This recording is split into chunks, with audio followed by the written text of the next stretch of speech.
Hello everyone. So today we are going to start our chapter that is share-based employee benefit schemes. देखिए इस chapter में हम ये पढ़ने वाले हैं कि अगर कोई भी कंपनी जो लिस्टेड कंपनी है वो अपने एम्प्लॉयज के वेलफेयर के लिए कोई भी स्कीम्स लाना चाहती है तो वो कैसे ला सकती है, उसकी क्या क्या कंडीशंस होगी, कौन कौन सी वेलफेयर की स्कीम्स हो सकती हैं, वो कैसे इंप्लीमेंट की जाएंगी, उनका प्राइसिंग राइजिंग क्या होगा, ये सारी बातें हम इस रेगुलेशन के थ्रू ही इंप्लीमेंट कर सकते हैं। तो सबसे पहली बात, ये जो रेगुलेशन है इसमें चैप्टर 1, 2, 3 जो है वो एप्लीकेबिलिटी और स्कीम्स पे है। जो चैप्टर 4 आएगा इसके अंदर वो स्वेट इक्विटी शेयर को गवर्न करेगा। तो चैप्टर 4 किसके लिए है? स्वेट इक्विटी शेयर्स के लिए है। और चैप्टर 1, 2, 3, 1, 2 तो प्राइमरली डेफिनेशंस और ये सबका है, और चैप्टर 3 स्पेसिफिकली स्कीम्स को गवर्न करता है, और चैप्टर 4 जो है वो स्वेट इक्विटी शेयर्स को गवर्न करता है। तो सबसे पहले हम बात कर रहे हैं एप्लीकेबिलिटी, मतलब ये रेगुलेशन कौन कौन सी स्कीम्स पे एप्लीकेबल होगा। अगर कोई भी लिस्टेड कंपनी अपने एम्प्लॉयज के लिए इनमें से कोई भी फॉलोइंग स्कीम लेके आ रही है, तो ऐसे नहीं मनमाने ढंग से कोई भी स्कीम लेके आ गई, उनको ये regulation share based employ benefit regulation and sweat equity regulation 2021 जो है वो फॉलो करना होगा। तो कौन कौन सी स्कीम्स पे एप्लीकेबल है?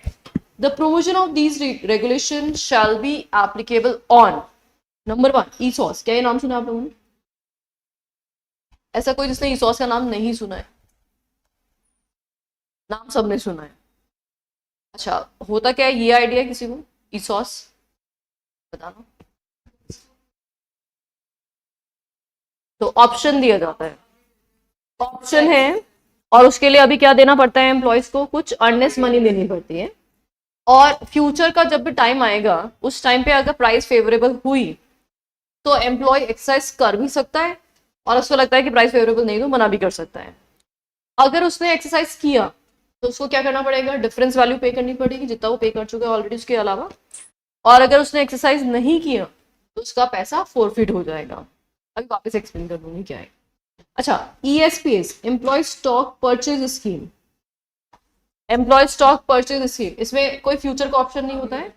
अभी अभी की अभी हमने शेयर अलॉट कर दिया है, अभी के अभी पैसा मिल जाएगा, that is called ESPS। Then SAR stock appreciation rights, अभी एक नया नाम है, ये आप में से किसी ने भी नहीं सुना होगा, शायद किसी ने भी नहीं सुना ना?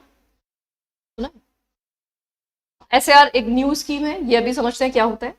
उसके अलावा उसने बोला general employ benefit scheme, general employ benefit scheme मतलब जनरल वेलफेयर के से रिलेटेड काम, लाइक उनका एजुकेशन, हेल्थ, एक्सीडेंट, ये सब कुछ इसमें कवर होगा। Retirement benefit scheme, retirement benefit scheme मतलब पेंशन, प्रोविडेंट फंड, ग्रेचुटी, इस तरह की कोई भी स्कीम्स है। And lastly sweat equity share. अच्छा, ये जो ऊपर 5 है तो ये स्कीम्स और स्वेट इक्विटी शेयर अलग है। ये जो पांचों स्कीम्स है ये गवर्न होगी चैप्टर 3 से, और जो स्वेट इक्विटी शेयर है वो गवर्न होगा चैप्टर 4 से। अच्छा, ESOS को हम पढ़ते हैं पार्ट ए में, ये है part B, part C, part D and part E. तो जहां भी आपको पार्ट ए दिखाई दे रहा है इसका मतलब वो ESOS की बात कर रहा है, बी दिख रहा है तो ESPS, कई सारी जगह पे आपको इस तरह से मिलेगा, है ना। तो ये हो गया हमारा चैप्टर 3, और स्वेट इक्विटी शेयर हो गया हमारा चैप्टर 4। गवर्निंग एप्लीकेबिलिटी समझ में आई? अच्छा, एक बार पांचों स्कीम के नाम वापस याद कर लेते हैं। Number 1 ESOS, ESPS, SAR, general employ benefit and retirement benefit. ये पांचों स्कीम्स जो है वो हम किस में गवर्न करेंगे, चैप्टर 3 में। और स्वेट इक्विटी शेयर, अब एक बार टर्मिनोलॉजीज को 1 बाय 1 समझा देती हूँ कि ESOS क्या है, ESPS क्या है, SAR क्या है, लेट अस अंडरस्टैंड।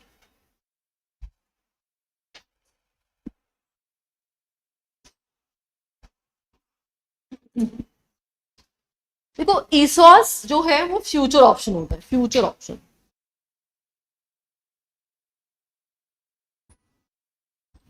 लेकिन ESPS जो है वो प्रेजेंट ऑप्शन होता है, प्रेजेंट ऑफर है। ESOS में क्या होता है कि हम आज की डेट पे तो ऑफर दे रहे हैं, प्रेजेंट में तो क्या हो रहा है, ऑफर ग्रांट हो रहा है,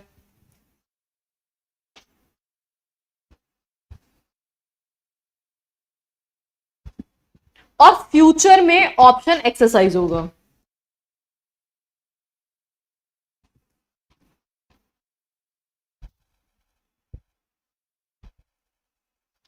तो जब ऑफर ग्रांट होता है उस वक्त आपको क्या देना पड़ता है, कुछ अमाउंट पे करना पड़ता है। तो ऑफर ग्रांट के वक्त क्या पे किया जाता है, जैसे मान लो कोई अर्नेस्ट मनी दे दी,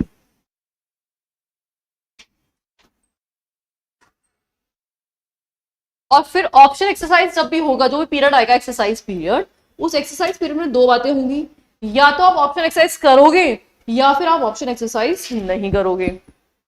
अगर आपको लगता है, मान लीजिए ऑफर प्राइस था आपका 500 रुपए और एक साल बाद शेयर का प्राइस बढ़ करके हो गया 1000, तो आप ऑप्शन एक्सरसाइज कर लोगे क्योंकि आपको 1000 रुपए का शेयर 500 में ही मिल रहा है। लेकिन अगर वही शेयर 500 से गिर जाए और मान लो 200 रह जाए, तो obviously you will not by that share. भाई क्यों ही खरीदोगे आप 500 रुपए में 200 का शेयर, नहीं खरीदोगे ना, इसका मतलब ऑप्शन एक्सरसाइज नहीं करोगे। अगर आपने ऑप्शन एक्सरसाइज किया तो आप क्या करोगे, बैलेंस मनी पे करोगे। लेकिन अगर आपने ऑप्शन एक्सरसाइज नहीं किया तो फिर आपका अर्नेस्ट मनी क्या हो जाएगा, फोरफिट।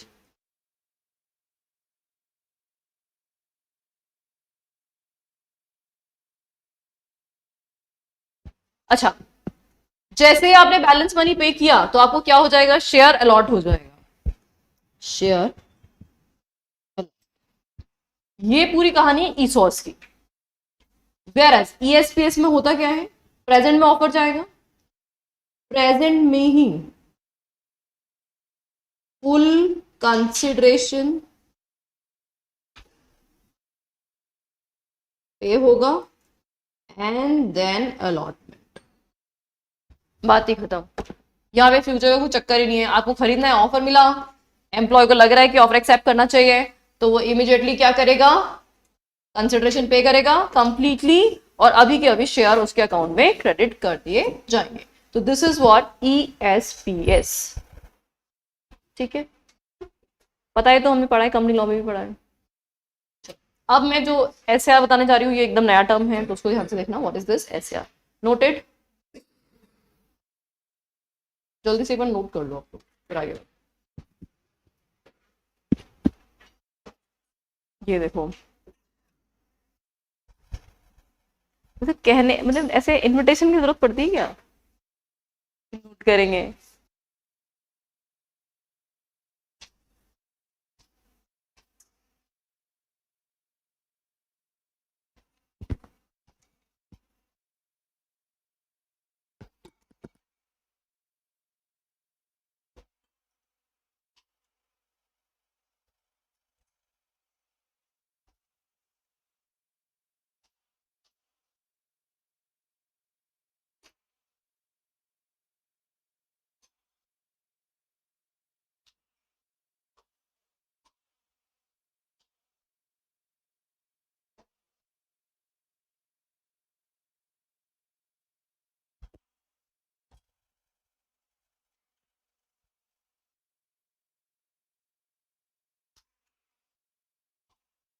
डन।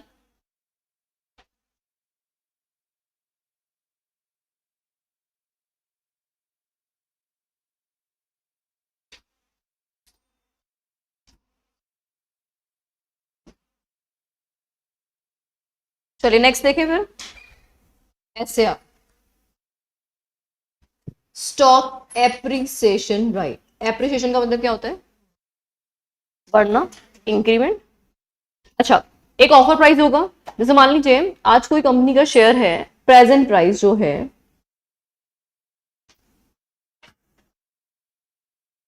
वो 500 पे ट्रेड हो रहा है, ठीक है, इसकी फेस वैल्यू है 10 रुपए। फेस वैल्यू जनरली बहुत कम होती है, 1-1 रुपए की फेस वैल्यू होती है, मार्केट प्राइस तो 1000-1000 भी चल रहे होते हैं, है ना। और ऑफर प्राइस जो है एसएआर का offer price, let's say that is 800 रुपए। कंपनी शेयर कितने पे ऑफर कर रही है, 800 पे ऑफर कर रही है। कब, इसमें भी फ्यूचर का ऑप्शन होगा, है ना। ये आज की रेट पे 2026 में ये सारा सीन है, और ऑफर कब का है? 2027 का एक्सरसाइज। और इसमें किस तरह का ऑप्शन दिया जा रहा है कि अगर आप आज से 1 साल बाद, इसमें वेस्टिंग पीरियड होगा, 1 साल का वेस्टिंग पीरियड होगा, तो 1 साल बाद अगर आप एक्सरसाइज करना चाहो तो कर सकते हो, लेकिन इसमें मिलेगा क्या? जितना भी इंक्रीमेंटल वैल्यू ऑफ शेयर होगा उसके बेसिस पे आपको या तो नंबर ऑफ शेयर्स मिलेंगे या फिर आपको कैश मिलेगा, है ना। तो व्हाट हैपेंड, मान लो 2027 में शेयर का मार्केट वैल्यू बढ़ करके हो गया लेट्स से 1,000 रुपए, 1,000 हो गया। अब जैसे 1,000 हो गया शेयर का प्राइस, तो एक शेयर पे ऑफर कितना था? 800, हो कितना गया है? 1,000। तो कितने का एप्रिसिएशन हो गया यहाँ पे? 200 का एप्रिसिएशन हुआ। तो जो ये 200 रुपए का एप्रिसिएशन है, अब देखो इस सिंगल शेयर के लिए अगर आपने अप्लाई किया होगा तो आपको यहाँ पे कोई शेयर तो मिल नहीं पाएगा, तो 200 रुपए आपको कैश मिल जाएंगे, है ना, कैश। अच्छा, मान लो मैंने 10 शेयर के लिए अप्लाई किया था। How many shares? 10 शेयर। ये तो 1 शेयर का था एप्रिसिएशन। अब अगर 10 शेयर्स का एप्रिसिएशन निकालूंगी तो 200 इंटू 10 दैट कम्स टू 2000, ठीक है। और ऑफर प्राइस कितनी है? 800। तो कितने नंबर ऑफ शेयर्स मिल सकते हैं यहाँ पे? 2 शेयर, 2 शेयर मिल सकते हैं। तो ये आ गया 2। तो इसका मतलब 2 शेयर्स मतलब कितने रुपए का सेटलमेंट हो गया? 1600 रुपए का। तो 1600 रुपीज के लिए तो मुझे क्या मिल जाएंगे? 2 शेयर मिल जाएंगे, और बाकी का फ्रैक्शनल वैल्यू कितना बचा? 400। ये क्या मिल जाएगा मुझे? कैश मिल जाएगा। समझ में आया क्या?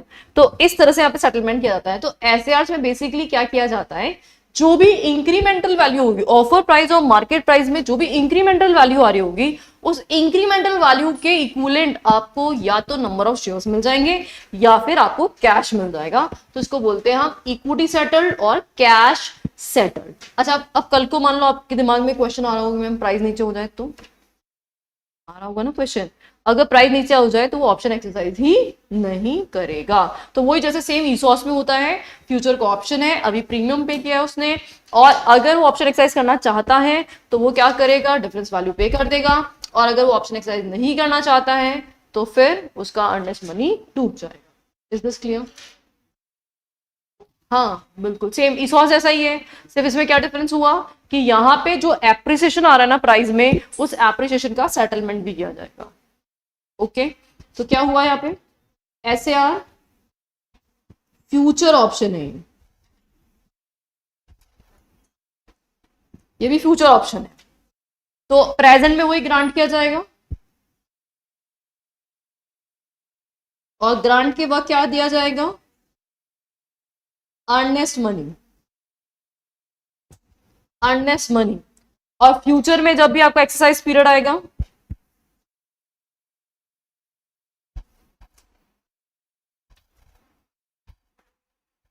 तो वहां पे एक्सरसाइज में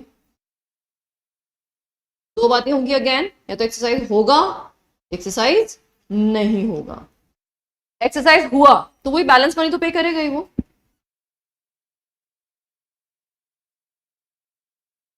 ये सब तो इस सॉस में भी पढ़ा है ना हमने। अब नया क्या है इसमें? अब आ रही नई स्टोरी। बैलेंस मनी पे करेगा मतलब ऑप्शन एक्सरसाइज कर रहा है वो। अब जो भी इंक्रीमेंटल वैल्यू है, बोले तो एप्रिसिएशन, एप्रिसिएशन कैसे पता चलेगा? ऑफर प्राइस और मार्केट प्राइस के बीच का जो डिफरेंस होगा दैट इज एप्रिसिएशन। तो जो भी इंक्रीमेंटल वैल्यू है, जो भी एप्रिसिएशन है, इसका सेटलमेंट 2 तरीके से किया जाएगा, या तो इक्विटी सेटल्ड होगा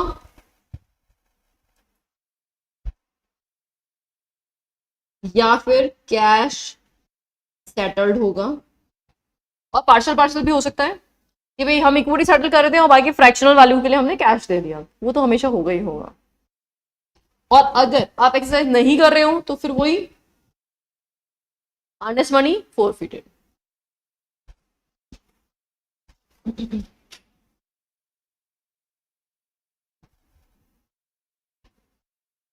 अर्नेस्ट मनी फोरफिटेड, तो ये अर्नेस्ट मनी हम यहाँ पे फोरफिट कर लेंगे। तो ऐसे आ रहा कॉन्सेप्ट समझ में आया? कहां से बाउंस हुआ ये बताओ?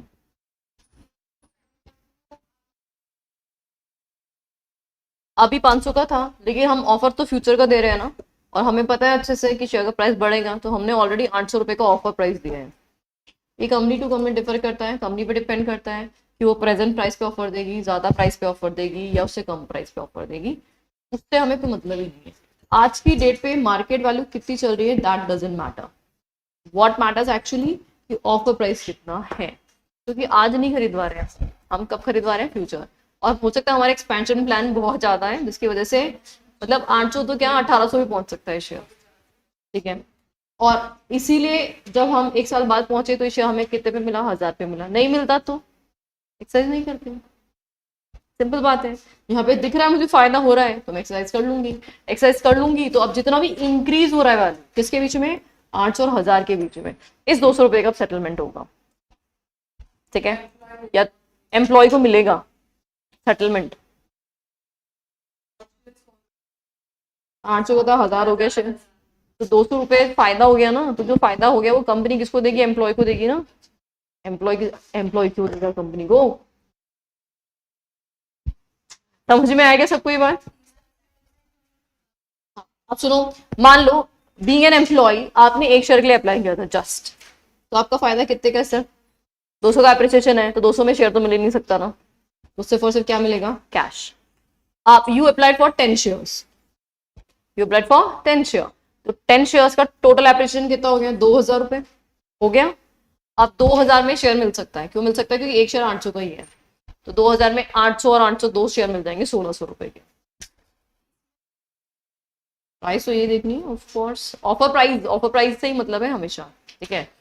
अब ऑफर प्राइस हमारी 800 थी तो 1600 रुपए का आपको क्या मिल जाएगा, शेयर मिल जाएगा नया, और बाकी का जो फ्रैक्शनल वैल्यू बची 400 रुपए वो आपको कैश मिल जाएगा। ये आपका फायदा हो गया, मतलब आपको 2 शेयर प्लस 400 रुपए का फायदा हो गया। आ गया समझ में, नहीं और तो अरे ऑप्शन के टाइम पे करना पड़ेगा जो भी कुछ करना है, बाद में कुछ नहीं होता है। ऐसे तो हर एम्प्लॉय चाहेगा बाद में, अरे बढ़ गया अब दे दो पैसा, ऐसा तो होता है। रिस्क ली थी ना जिसने 1 साल पहले, उसी को रिटर्न मिलेगा। जिसको पहले से भरोसा नहीं था तो वो थोड़ा पार्टिसिपेंट होंगे। पार्टिसिपेंट वही हो सकते हैं जो ऑप्शन ग्रांट करते वक्त एप्लीकेशन लगा रहे हैं और जिन्होंने अर्नेस्ट मनी दे दी, they are the only participant. ऐसे बाद में थोड़ा कोई और पार्टिसिपेंट कूद पड़ेगा, ठीक है। ऐसे समझो, मान लो आज की डेट पे मैंने आपको ये ऑफर दिया कि मैं ना गोल्ड बेच रही हूँ, ठीक है, गोल्ड, और मैं ये गोल्ड बेचूंगी आज से 3 महीने बाद। अच्छा अभी गोल्ड की प्राइस अप्रोक्सीमेटली कितनी चल रही है, 140 के आसपास चल रही है ना, 1,40,000 के आसपास चल रही है।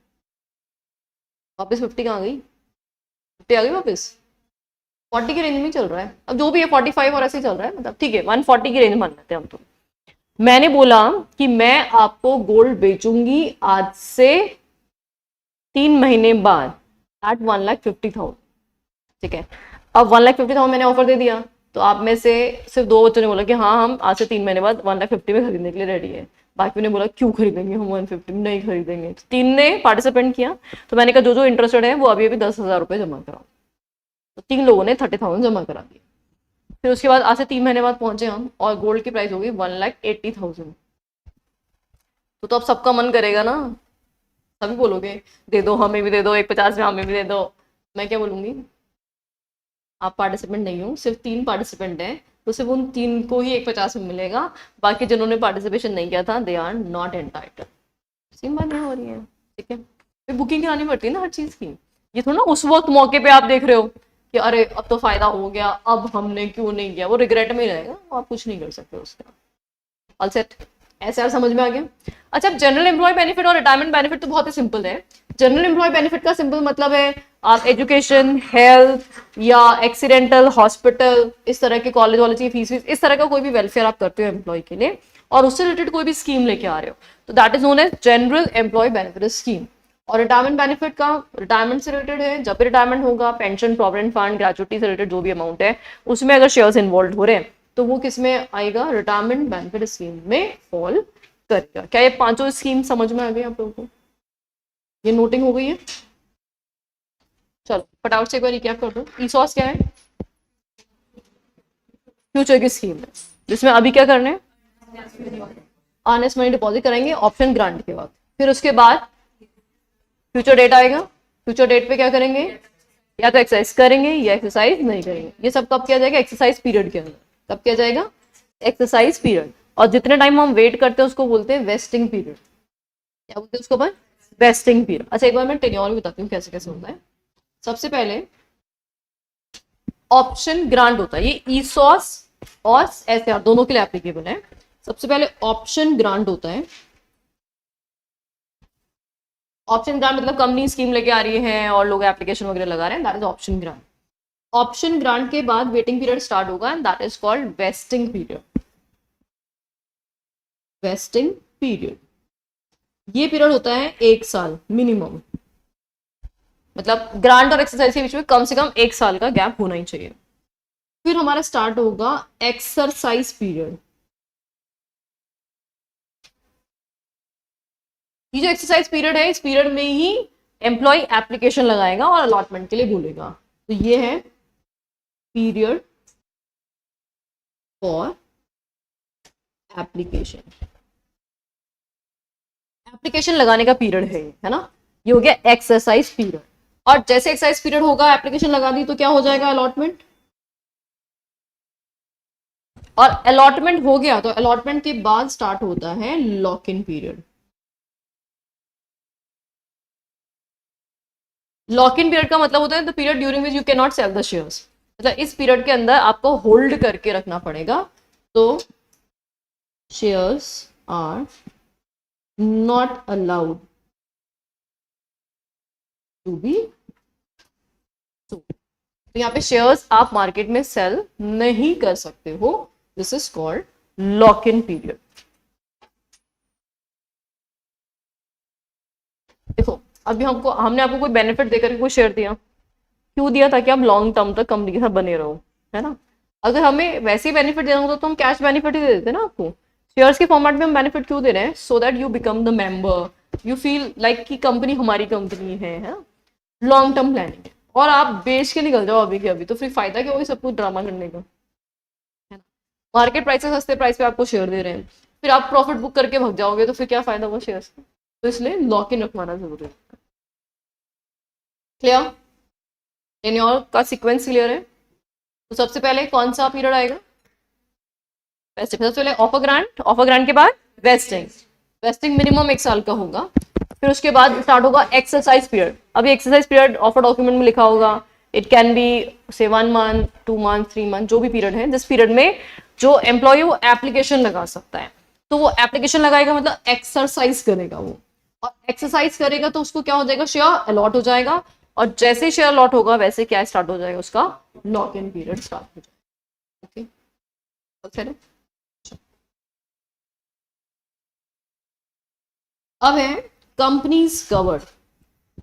ये रेगुलेशन कौन सी कंपनीज पे एप्लीकेबल होगा? पहली बात तो सेबी रेगुलेशन है। कौन सी कंपनीज पे एप्लीकेबल होता है? Listed, obviously. अगर अनलिस्टेड कंपनी ईसॉस ला रही है, ईएसपीएस ला रही है, तो क्या ये रेगुलेशन फॉलो करेगी? नहीं। फिर कौन सा कंडीशन फॉलो किया जाएगा? Companies act 2013। ईसॉस का सेक्शन कौन सा होता है? सेक्शन 62 1B, पता है? और स्वेट इक्विटी का 54। तो जो भी स्कीम्स आपकी आ रही हैं वो सब किसके हिसाब से आएगी? कंपनीज एक्ट के हिसाब से आएगी। लेकिन अगर कंपनी लिस्टेड कंपनी है तो वो सेक्शन तो वो तो फॉलो कर ही रहे हो, उसके साथ साथ आपको सेबी रेगुलेशन भी फॉलो करना होगा। The provision of these regulation shall apply to any company whose shares are listed on a recognized stock exchange। तो पहली कंडीशन यहाँ पे समझ में आ गई कंपनी के लिए। सबसे इंपॉर्टेंट बात क्या है? लिस्टेड होना चाहिए। अगर कंपनी लिस्टेड ही नहीं है तो फिर ये रेगुलेशन अट्रैक्ट होगा ही नहीं। प्लस साथ ही में अब सिर्फ लिस्टेड, हर जो लिस्टेड कंपनी है उस पर थोड़ा ये रेगुलेशन एप्लीकेबल हो जाएगा। ये थोड़ा कंपनी लिस्टेड होते ही इमीडिएटली आपको share based employ benefit regulation follow करना है। तब करना है जब आप स्कीम लेके आ रहे हो, है ना। अगर आप एम्प्लॉय वेलफेयर की स्कीम लाओगे तो आप ये स्कीम एप्लीकेबल होगी, नहीं तो नहीं होगी। तो आप एम्प्लॉय वेलफेयर की स्कीम ला रहे हो और उस एम्प्लॉय वेलफेयर की स्कीम में क्या इन्वॉल्व होनी चाहिए? सिक्योरिटीज इन्वॉल्व होनी चाहिए। क्या इन्वॉल्व होनी चाहिए? अगर मान लो एम्प्लॉय वेलफेयर के लिए मैं कैश बोनस दे रही हूँ, तो सैबी बोल रहे हैं हमें क्या? सैबी का इंटरवेंशन कब होता है? जब शेयर्स सिक्योरिटीज में आप डील कर रहे होते हो। अगर आप सिंपली कैश में डील कर रहे हो, जैसे आप पेंशन प्रोविडेंट कैश में दे दो, तो सेबी को क्या मतलब है भाई? आप दे दो। लेकिन अगर पेंशन प्रोविडेंट में शेयर्स दे रहे हो तो सेबी इंटरवीन करेगा। तो whatever the scheme you are making, उसमें क्या इन्वॉल्व होना चाहिए, सिक्योरिटीज इन्वॉल्व होना चाहिए, और ये स्कीम किसके लिए आनी चाहिए, एम्प्लॉयज वेलफेयर के लिए आनी चाहिए। समझ में आ रहा है? अगर आप एग्जिस्टिंग मेंबर्स के लिए बोनस लेके आ रहे हो तो क्या वो इसमें फॉल करेगा, तो आंसर है नो, क्योंकि वो एम्प्लॉय वेलफेयर का काम नहीं है, वो कंपनी एज अ होल सारे मेंबर्स का वेलफेयर हो रहा है। तो आपको स्पेसिफिकली क्या क्या चीजें नोटिस करनी है, who seek to issue sweat equity share या हैज अ स्कीम, किसके लिए, फॉर डायरेक्ट या indirect benefit of employees. Number 1, सबसे पहले वो किसके लिए होनी चाहिए, एम्प्लॉय वेलफेयर के लिए होनी चाहिए। फिर सिर्फ एम्प्लॉय वेलफेयर की ये नहीं, कोई भी स्कीम होगी उसमें आ जाएगी। कौन सी स्कीम, जिसमें क्या इन्वॉल्व होना चाहिए, सिक्योरिटीज। क्या इन्वॉल्व होना चाहिए, सिक्योरिटी, इन्वॉल्विंग डीलिंग और सब्सक्राइबिंग टू और purchasing securities of the company directly और इनडायरेक्टली, जिसमें डायरेक्टली इनडायरेक्टली किसी भी मैनर में सिक्योरिटीज का इन्वॉल्वमेंट होना चाहिए। एंड बोल रहा है इसका सारी कंडीशंस फुलफिल करनी है, एम्प्लॉय वेलफेयर भी होना चाहिए, सिक्योरिटीज भी होनी चाहिए, एंड तीसरी condition satisfying directly indirectly any one of the condition that कि स्कीम जो भी आप बना रहे हो शेयर बेस वाली, वो सेटअप बाय द कंपनी या उसकी group company, scheme is funded या गारंटीड बाय द कंपनी और ग्रुप कंपनी, और स्कीम इज कंट्रोल्ड या मैनेजमेंट बाय द कंपनी और ग्रुप कंपनी। तो जो ये स्कीम आप ला रहे हो ना, अब स्कीम में एक तो क्या होती है, फंडिंग होती है, उसका कंट्रोल होता है, उसका सेटअप होता है, उसका मैनेजमेंट होता है। इनमें से कोई भी एक काम आपकी कंपनी और ग्रुप कंपनी अगर कर रहे हैं तो ही ये अट्रैक्शन आएगा। चलो वापस से सुनो, 4 कंडीशन फुलफिल करनी है मोटा मोटा जो कंपनीज कवर्ड है।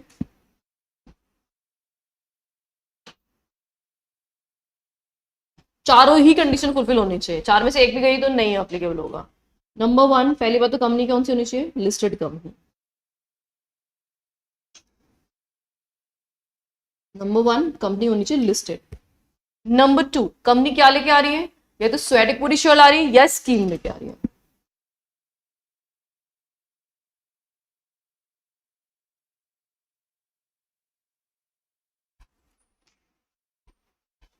और ये जो स्कीम है, ये स्कीम किसके लिए आ रही है, फॉर एम्प्लॉय वेलफेयर। इस स्कीम में क्या होना चाहिए, सिक्योरिटीज का इन्वॉल्वमेंट होना जरूरी है, सिक्योरिटीज डीलिंग, मतलब सिक्योरिटीज का सब्सक्रिप्शन वगैरह होना जरूरी है। और तीसरा जो स्कीम है, सेटअप, फंडेड, कंट्रोल या managed. Managed by whom, by company और ग्रुप कंपनीज, कंपनी और ग्रुप कंपनीज, इनमें से कोई भी इसको कंट्रोल या मैनेज करता है तो ही ये कंपनीज पे इस रेगुलेशन का अट्रैक्शन आएगा। याद हुआ कुछ, याद हो गया क्या सब पे? भाई जो स्कीम है ना, स्कीम या तो आपने स्कीम सेटअप की है, या आप स्कीम को फंड कर रहे हो, या स्कीम को कंट्रोल और मैनेज कर रहे हो, इनमें से कोई भी एक काम कर रहे हो। कौन, कंपनी ऑब्वियसली, या कंपनी की ग्रुप कंपनीज, तो ही ये स्कीम आप पे अट्रैक्ट होगी। कौन सी वाली, SEBI share based employ benefit and sweat equity regulation 2021। Any doubt, समझ में आ गया सबको? अच्छा, अब एक बात बोल रही हूँ, ध्यान से सुनना। एक चीज बताओ मुझे, एक एम्प्लॉय है, वो एक एम्प्लॉयर के अंडर में काम करता है, तो वो किससे डायरेक्शंस लेने के लिए बाउंड है, उस कंपनी के एम्प्लॉयर से, या वो किसी और से भी डायरेक्शन लेने के लिए बाउंड हो जाएगा। तो मान लो कोई बंदा रिलायंस में काम कर रहा है, तो क्या वो इन्फोसिस के जो मैनेजमेंट है उनसे डायरेक्शंस लेने के लिए बाउंड होगा क्या? इसका मतलब उस एम्प्लॉय को, रिलायंस के एम्प्लॉय को सिर्फ एम्प्लॉयज जो भी terms and condition code of conduct of Reliance है वही बाइंडिंग होती है, या इन्फोसिस के employee terms and condition code of conduct binding हो जाएगा? समझ में आ रही है? मैं ये कहना चाह रही हूँ कि अगर किसी कंपनी पे एम्प्लॉय बेनिफिट स्कीम एप्लीकेबल हो रही है तो फिर यही रेगुलेशन एप्लीकेबल होगी, फिर दूसरी रेगुलेशन एप्लीकेबल नहीं होगी। अब दूसरी रेगुलेशन कौन सी? SEBI ICDR, preferential issue regulation 2018, ये एप्लीकेबल नहीं होगी। अब भाई इसका नाम क्यों आ गया? अभी तो हम SEBI share based employ benefit की बात कर रहे हैं, अचानक से ही बीच में सेबी आईसीडीआर रेगुलेशन कैसे बीच में रेफरेंस दे रहा है? और सिर्फ इसी का रेफरेंस क्यों दे रहा है, बाकी रेगुलेशन का रेफरेंस क्यों नहीं दे रहा है? फिर उसके पीछे एक लॉजिक है सिंपल। क्या आप लोगों ने प्रेफरेंशियल इशू का नाम सुना है? प्रेफरेंशियल इशू का मतलब क्या होता है? नोन एंड सर्टेन सेलेक्टेड लोगों को अगर शेयर अलॉट किया जाता है तो उसको क्या बोलते हैं? प्रेफरेंशियल इशू बोलते हैं। पता है? सेक्शन 62 पढ़ा है? अच्छा, जब हम एम्प्लॉय बेनिफिट स्कीम में शेयर अलॉट करेंगे तो वो भी नोन एंड सेलेक्टेड सर्टेन लोगों को ही करेंगे। तो भाई ऐसा है कि जब एम्प्लॉय को आप अलॉटमेंट कर रहे हो तो इंटेंशन नोन एंड सर्टेन लोगों को अलॉटमेंट करना नहीं है, इंटेंशन एम्प्लॉय वेलफेयर करना है। और जब एम्प्लॉय वेलफेयर करना है तो आप गलती से इस रेगुलेशन का अट्रैक्शन मत डाल देना। ये क्या अट्रैक्ट होने वाला है? यहाँ पे शेयर बेस्ड रेगुलेशन अट्रैक्ट होने वाला है। समझ में आई मेरी बात? व्हाट आई सेड वापस सुन लो। जब हम सर्टेन लोगों को वेलफेयर करते हैं तो दिमाग में दो बातें आ गई। क्या तो वो एम्प्लॉयज हैं तो एम्प्लॉय बेस्ड रेगुलेशन लगेगा, और क्योंकि सर्टेन लोगों को दे रहे हो तो फिर प्रेफरेंशियल इशू रेगुलेशन लगेगा, है ना? तो दो दो रेगुलेशन थोड़ा लगा दोगे, लगेगा तो एक ही। प्राइमरीली हमारा इंटेंशन सेलेक्टेड लोगों को अलॉटमेंट करना है या एम्प्लॉय वेलफेयर करना है? ऑफ कोर्स एम्प्लॉय वेलफेयर करना है, तो इसीलिए ये रेगुलेशन अट्रैक्ट नहीं होगा। सुन लिया? समझ में आ गया? क्या ये बात लाइव वाले बच्चों को समझ में आ गई है? वापस रिपीट करूं?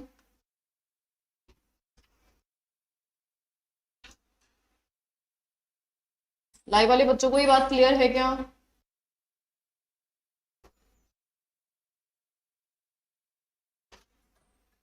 वॉइस नहीं आ रही है।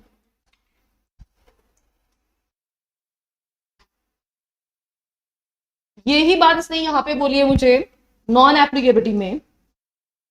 The provisions pertaining to preferential issue ICDR regulation 2018 shall not be applicable in case company issuing new shares in pursuance of and compliance of these regulations। तो अगर आप इस रेगुलेशन के कंप्लायंस में एम्प्लॉइज को शेयर्स इशू कर रहे हैं तो SEBI ICDR preferential issue regulation हम फॉलो नहीं करेंगे, except wherever specifically provided. अगर मान लो इस रेगुलेशन में बोल रखा है कि आईसीडीआर फॉलो कर लो तो कर लेंगे, अदरवाइज तो हमें उसको रेफर करने की जरूरत नहीं होगी।